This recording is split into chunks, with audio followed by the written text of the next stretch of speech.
Spotlight Unum.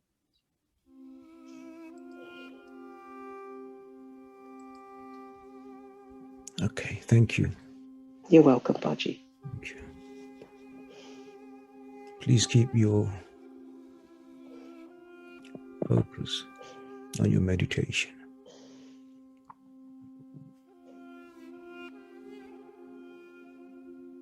Slow your breath, please.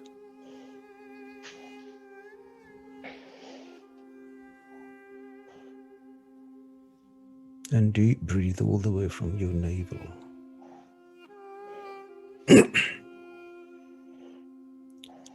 If you do Waheguru, Wahe in, Guru out.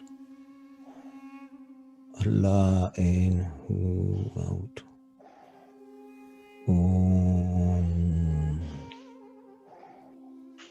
When you're doing your Om, make sure at the end you close your mouth and you let it vibrate inside you. Jesus in the same way. Jesus. In, out. This is known as Sas Giras meditation. This is something that you can practice and do during the day as well, as you're working, as you're living your normal life. There seemed to be some sort of a feedback, James, coming from somewhere. It's there, right? Let me have a look.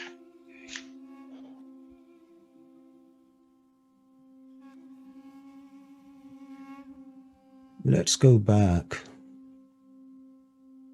into 1574. India.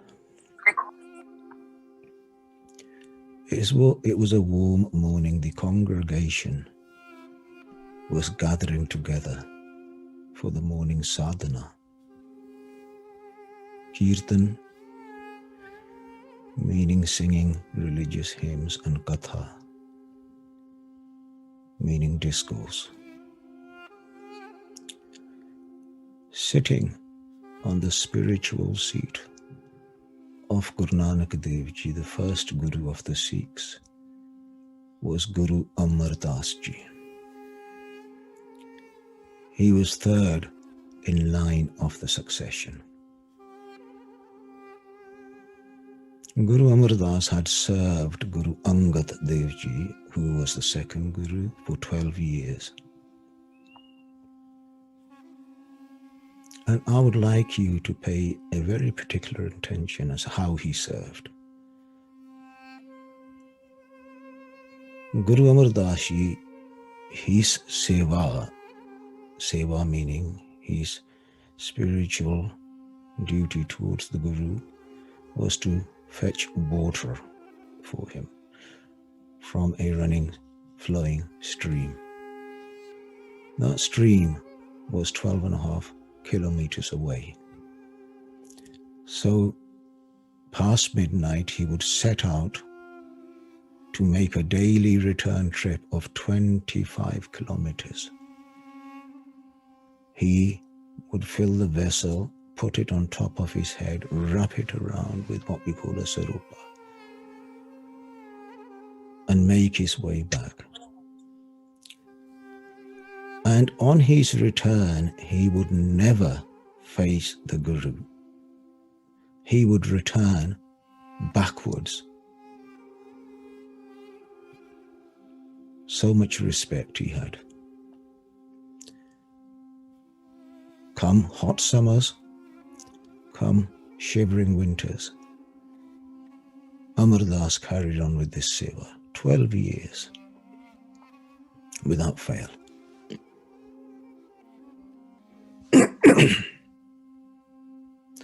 And during his seva, many people would disrespect him, calling him an old man without a home, without any honor, any dignity, that he was living off his in-law. So many remarks, but he kept quiet. And over the 12 years, it is said that the second Guru did not say anything to Amadou. Not a word was spoken.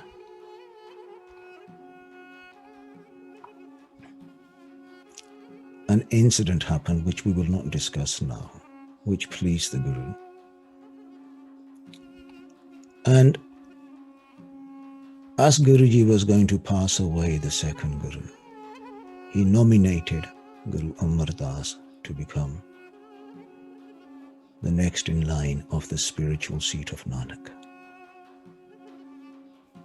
And the blessing he was given was Nathamya de Tham, the Yotya and the Yod, the support for the supportless, the home for the homeless. And at the age of 73, so history says, he became a Guru. The respect of the Sangat, the congregation, was immense. And people were simply attracted to his devotion and his humility. For they had all witnessed how in old age he had served the second Guru with total respect. Remember, at the age of 70, he was still doing 25 kilometers in the burning heat of India and the monsoons. 70. Guru Angad Dev Ji had a son whose name was Datu. Datu had one eye on the spiritual seat for himself. And when Guru Angad Dev Ji, the second Guru, passed away, he was expecting to be the next in line. But the seat went to the disciple Amar Das. In his jealousy, Datu self-proclaims himself as the next Guru. And he sets himself up at a place known as Khadur Sahib. However, the congregation, rather than visiting Datu at Khadur Sahib, the followers of Guruji would go to Goindwal, where Guru Amar Das was.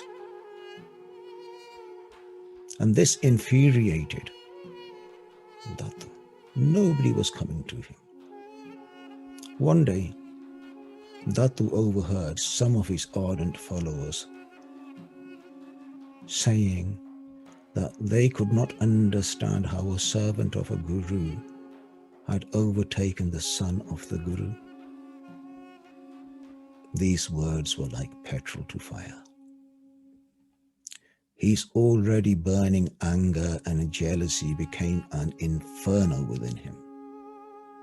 No longer could he control himself. So he decides to confront Guru Amar Das. The following morning, he makes his way to Goindwal. He reaches Goindwal in the ambrosial hours. And the Divan, the congregation, was sitting with the Guru. And he sees Guruji sitting on the spiritual seat.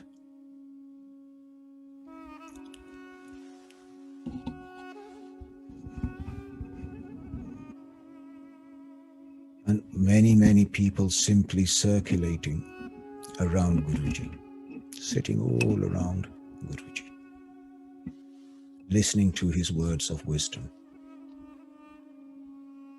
In his anger, in his frustration, he pushes his way through the Sangat.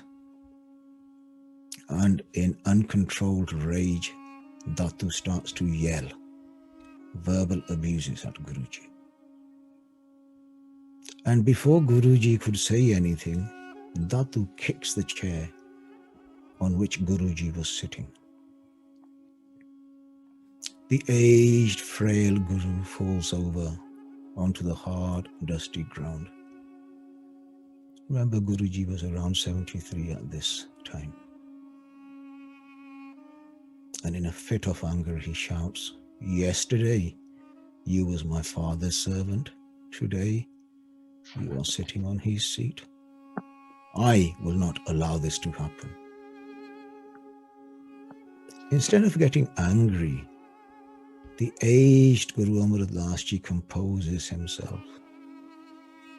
Unable to get up because of his age, he slowly crawls towards the chair from which he was kicked off and on which Datu was now sitting. His feeble, shaking hands holds that foot which had kicked him. And with a tear in his eye, Guruji looked at the angry Datu. "My son Datu, I am an old man. My bones are brittle. You are a young man, the son of my beautiful Guru. Please forgive me if the impact of your foot on my brittle bones have hurt you in any way."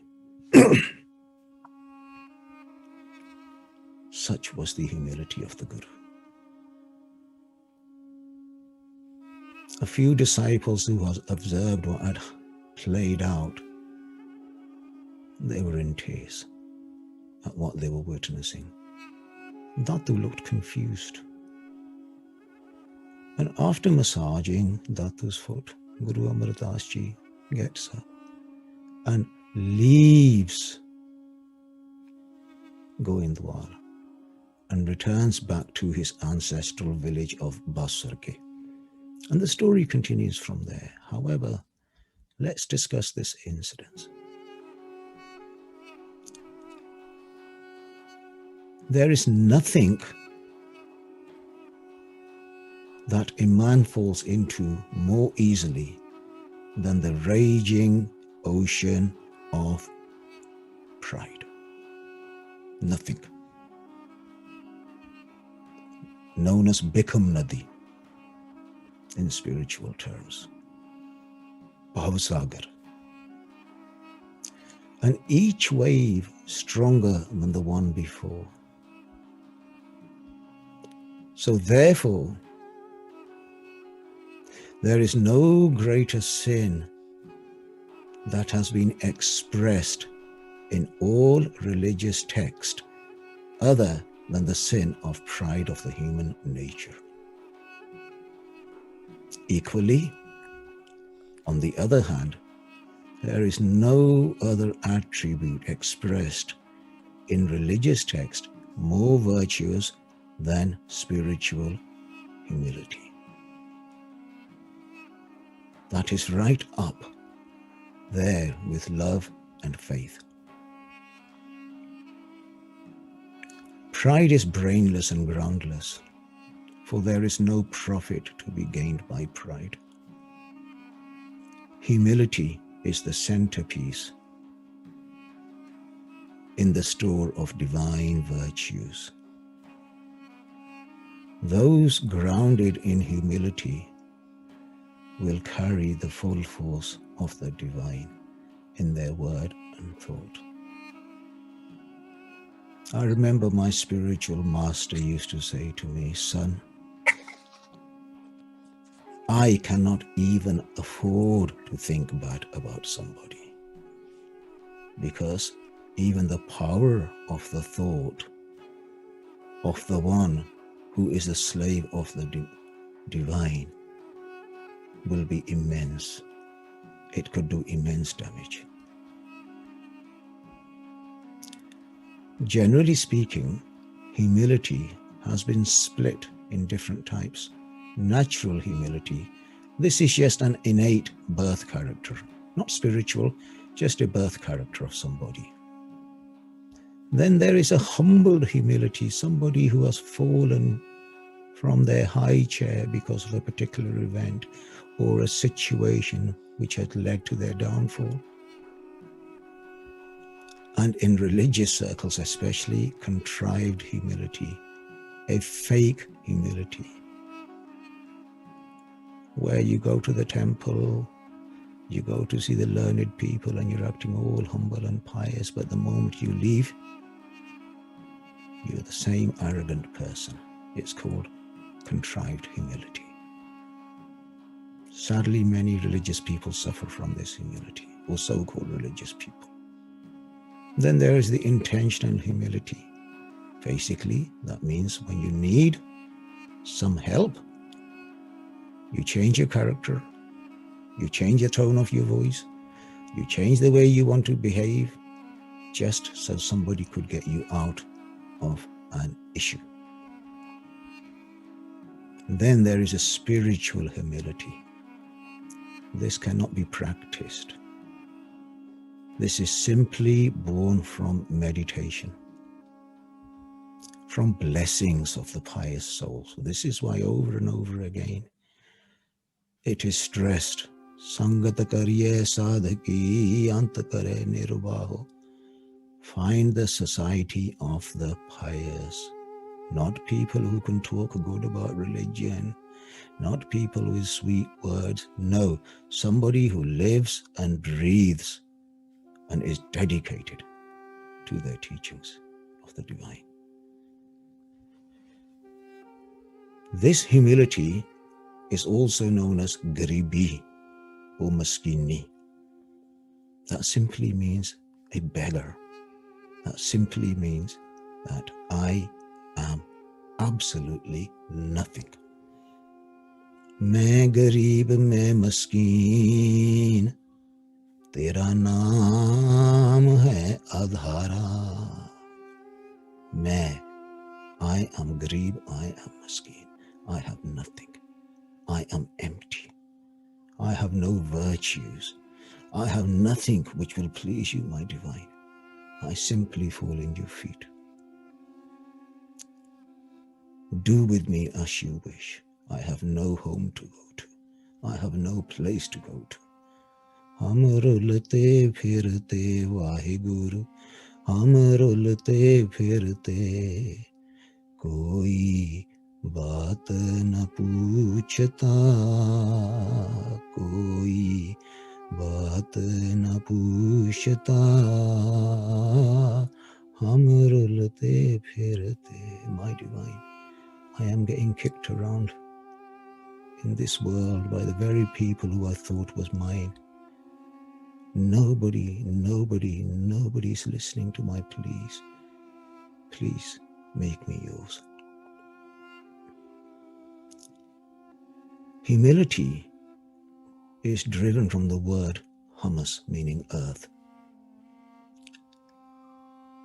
Humility is one of our spiritual formations of the three branches of spiritual attributes. If you remember, we spoke about this a couple of weeks ago.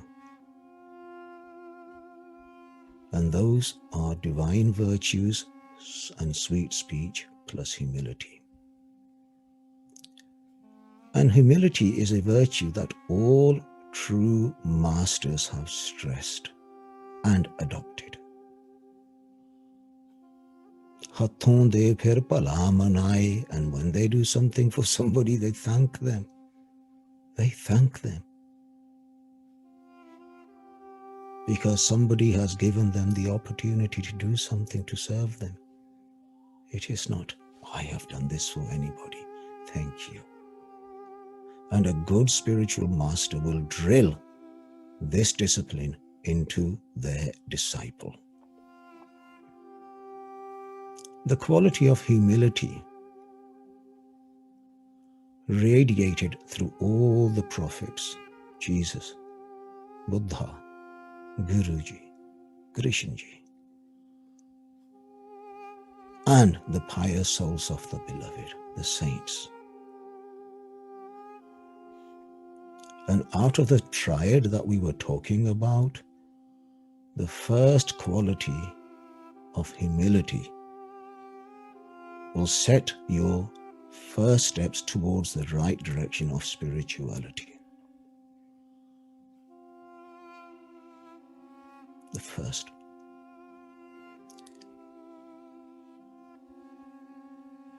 Humility is the foundation of all other virtues.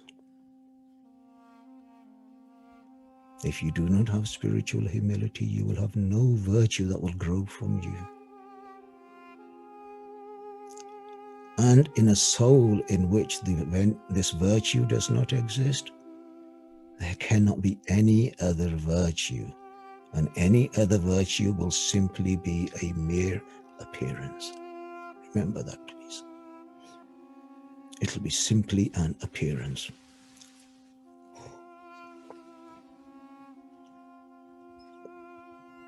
Humility is the beauty of spiritual holiness.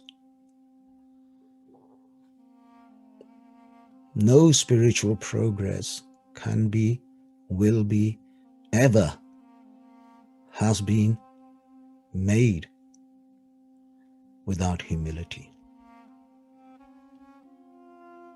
All spiritual understandings of the deep secrets of the divine will be realized only in the heart of humility.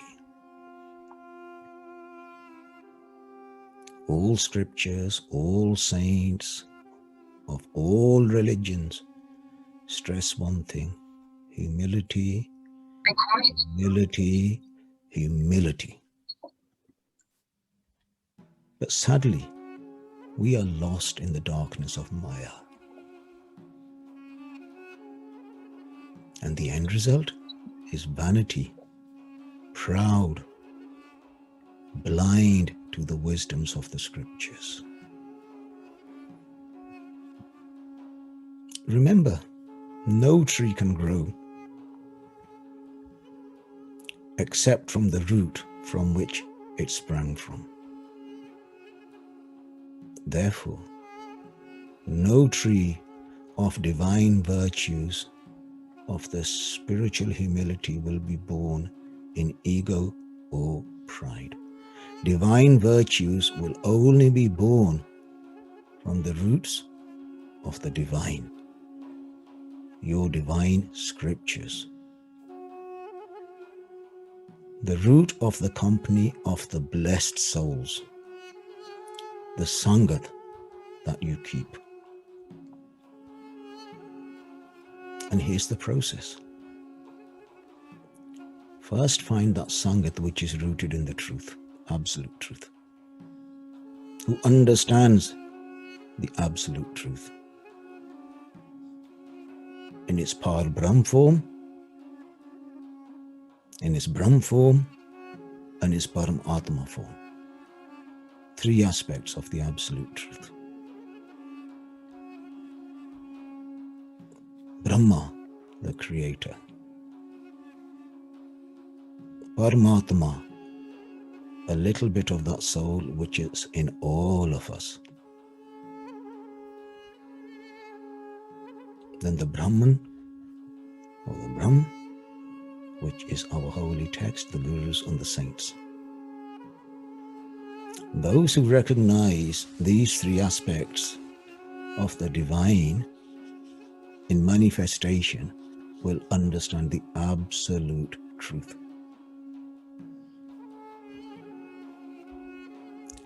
This is what you will understand in the Sangat. First, the two visions will become one vision.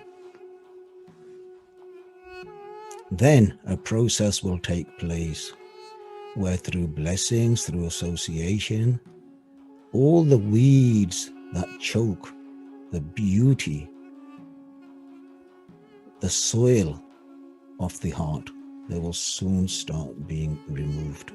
Little by little, little by little, the Sangat will be like a gardener. Once the soil is removed, the weeds are removed, the soil will become fertile. The mind and the heart is now prepared. The mind and the heart is fertile. How? It becomes receptive and it's ready to be seeded. It is no longer questioning. It is now open to be seeded.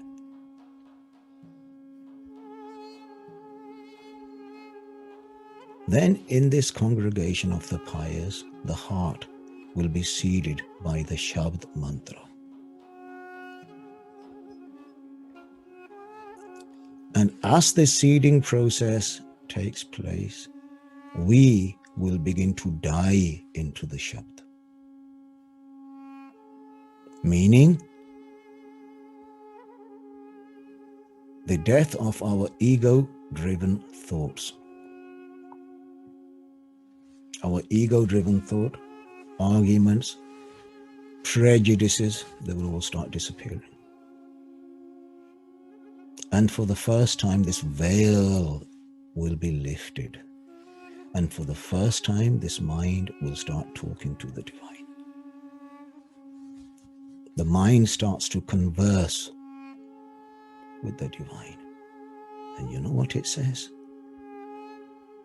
It has experienced many lives of coming and going and pain and reincarnations. And for the first time, it falls to the feet of the divine. Lord, I am empty without your fullness. My Lord, I am broken without your wholeness. I am helpless without your strength, my Father. I am clueless without your wisdom, not my wisdom, your wisdom. Apart from you, my Father, I am nothing. I need you, I need you, I need you. And when our ego, our pride has fully died into the Shabd, then we will be reborn again within and from that very mantra in which we die. Like a seed that dies into the soil and then is reborn exactly from the same soil, we will die into the Shabd and then we will be reborn, whether that is Allah, whether that is Jesus, whether that is Vaheguru, whether that is Mool Mantra, whether that is Satnam, whichever mantra.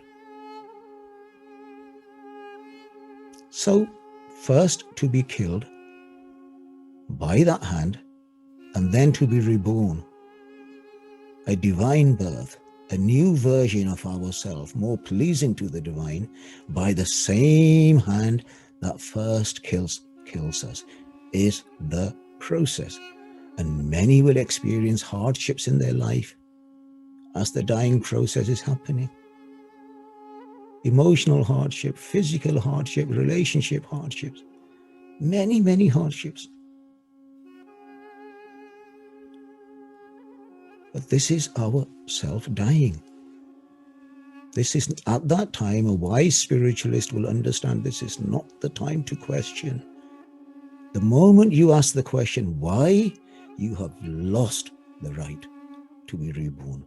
Because why is simply a doubt. It's a question. Submit to the process.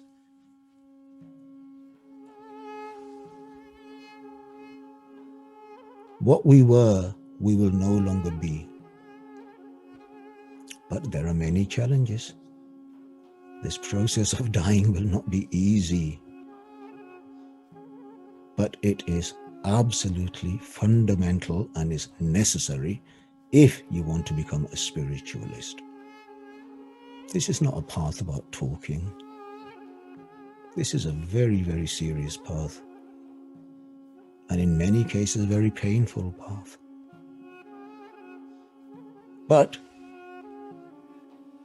what is crumbling inside you is no more than the ego. And what is hidden behind this ego is the beauty of who you really are.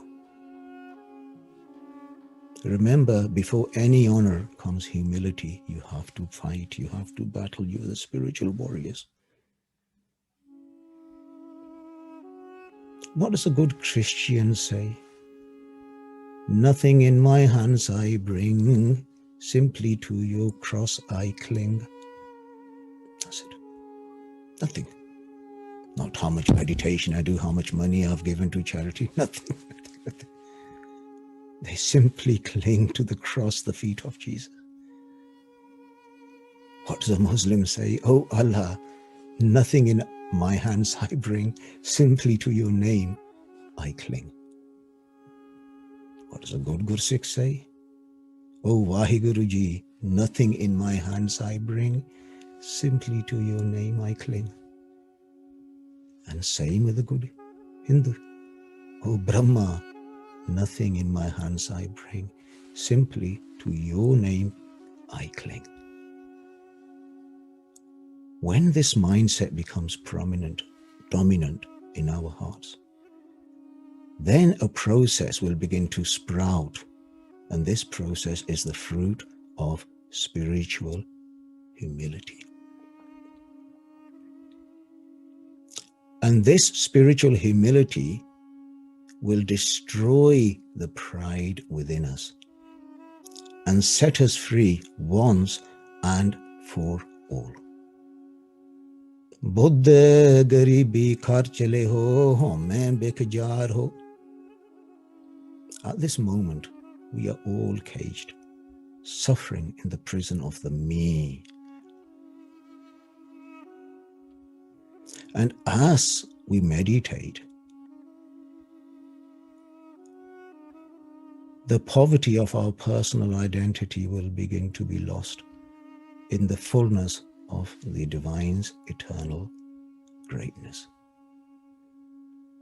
Within our new virtue of humility, our personal identity will begin to lose itself. And for a spiritualist, humility is like an armor shielding a warrior. Our humility, our dependency upon the divine will be that divine shield known as humility. And this humility will shield us from the pains of the illusions of Maya. And like Guru Amar Das, we too can be gifted with the blessings of shielding others from the pain of Maya. And I certainly know my master did. Dukh sukh hite pehe narale, gurmukh seal sanahe. And yet, without this understanding, the image of the ego-generated, contrived humility becomes the way of our default actions. And the soul bird in which we are locked is the cage of ego, self, remains a prisoner. Only the key of spiritual humility will unlock this cage and set our soul free to soar the majestic heights of spirituality. Only that. And you know, when your soul is free, it'll be like a river that has broken the barriers. The joy of the spiritually humble will flow, will break all barriers within us. We will simply be in bliss. Simply be in bliss. Our soul will swim in the sea of Nam and shine in spiritual radiance. And for the first time, we will understand the grand order of the divine. Only for the first time then. We will simply recognize that we were no more than a drop standing in front of an ocean without any boundaries. Without any boundaries. My master used to say to me, son, one who exalts themselves, standing tall with ego, a time will come they will be humble. And those who humble themselves to the divine, a time will come they will be exalted. And when we leave this body with the currency of meditation and humbleness and love, Re re darge kahe na ko, Aao baithiya dar savdeo. When your soul leaves this body, beautiful, beautiful angels will just come and take you to the divine. They will sit you down. You have been a spiritual warrior. In the force of Maya, you came back and you fought Maya. You've kept your honor, you kept your spiritual dignity. Well done, my child. That is the honor. Once a great sage by the name of Kabir was reflecting. How humble must I be to be accepted in the kingdom of the divine, he thought. He looks at the ground and he sees a pebble. And he observes this pebble and he looks and looks and looks. And then he writes, Kabir roda hoye raho baat ka, taj man ka abman, aisa koi das hoye, tahe mile Bhagwan. Kabir, I should be like that little pebble, lonely, on the floor, in everybody's feet. Humble. If I could become like that pebble, this insignificant little pebble on the floor, I could meet my divine. Then another thought arises. Kabir roda hua to kya bhaya, panthi ko dukh de, aisa tera das hai jiyo dharni mein khe. No, not like that.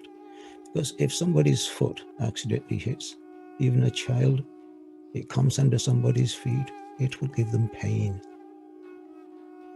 Then he looks deeper and he sees some soil underneath this little pebble. Maybe I should be like that. Soil.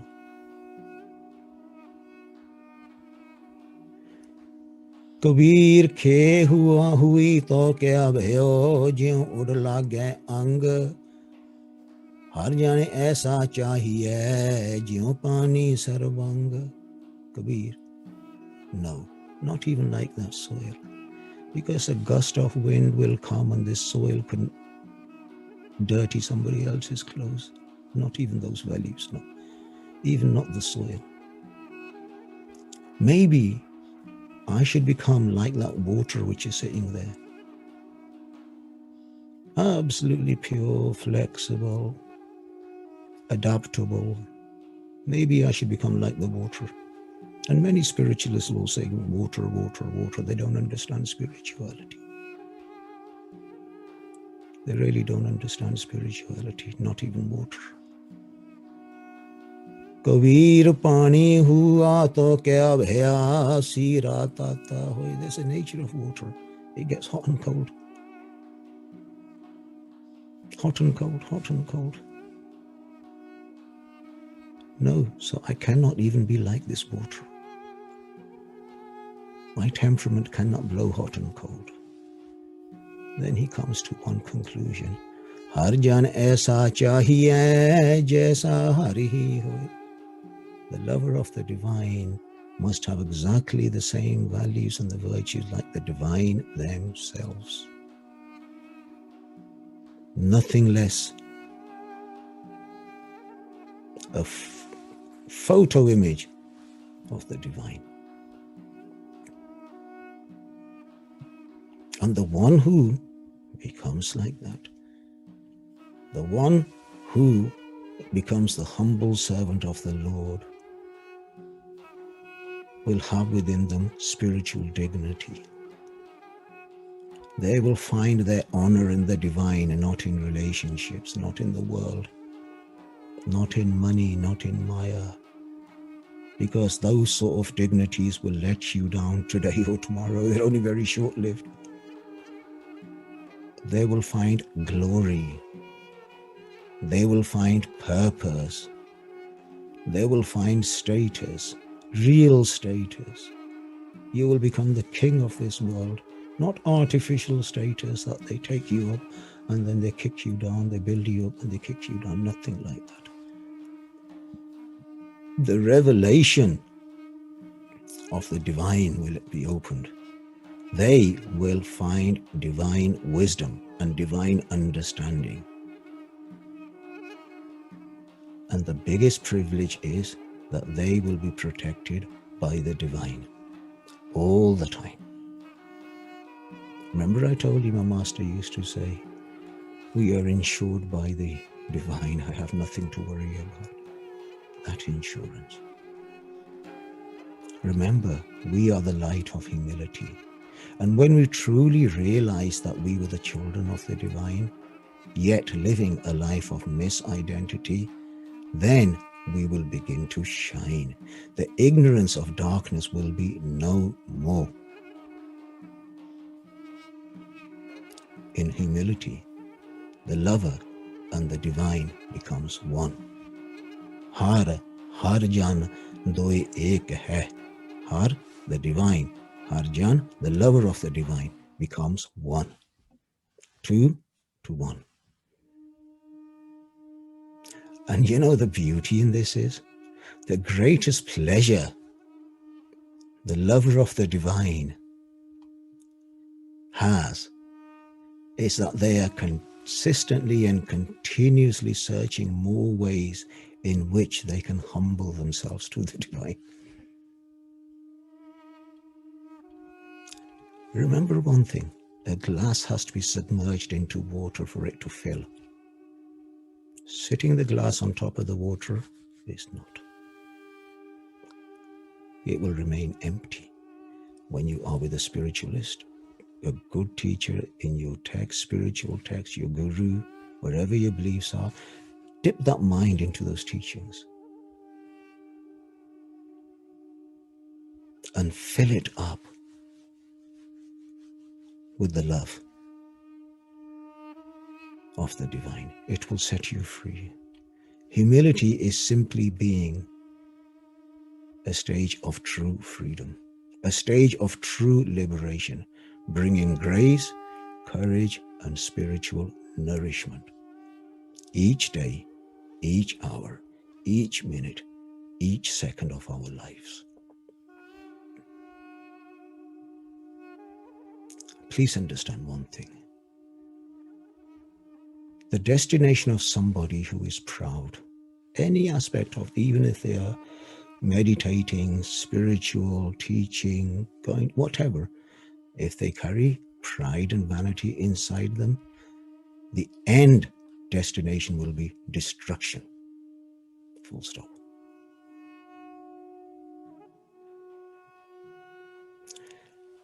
If you have humility inside you, your end destination is simply a merger into the divine.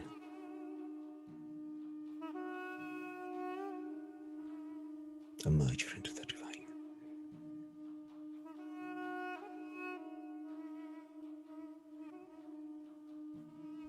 Please value your time. Please value every moment of your life. Life is passing by at hyper speed.